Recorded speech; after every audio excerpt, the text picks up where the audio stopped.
padagang katuigan nga manglabay.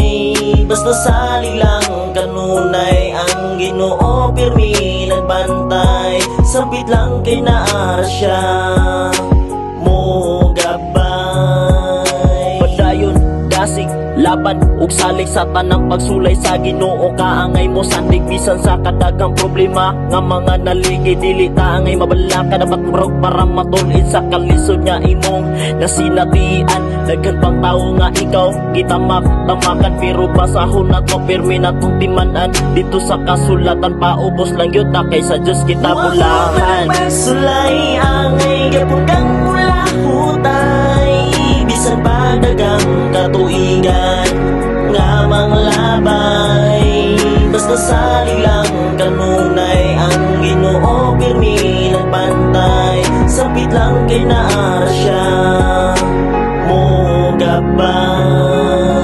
Kalisod niya kahintang sa kong pamilya, ginikanan nagtagas ang luha, nagtanaw sa ako ahas tang guulam. Maunang mo padayon na lang kung eskwela kay mato nila. Ako na lang yun man ang pag-asa, bisan lisod na dapat yun ni akong makaya.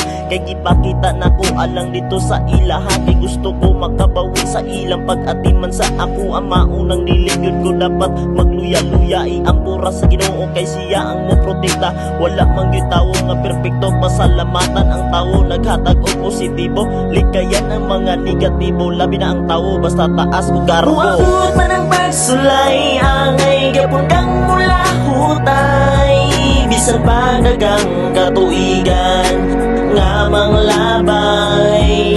Basta salig lang kanunay ang Ginoo, pirmi nagbantay.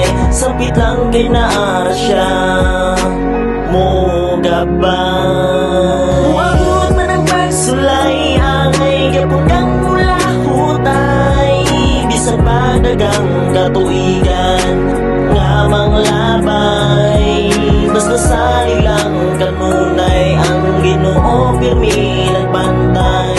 Sampit lang kay naar siya mo gabay.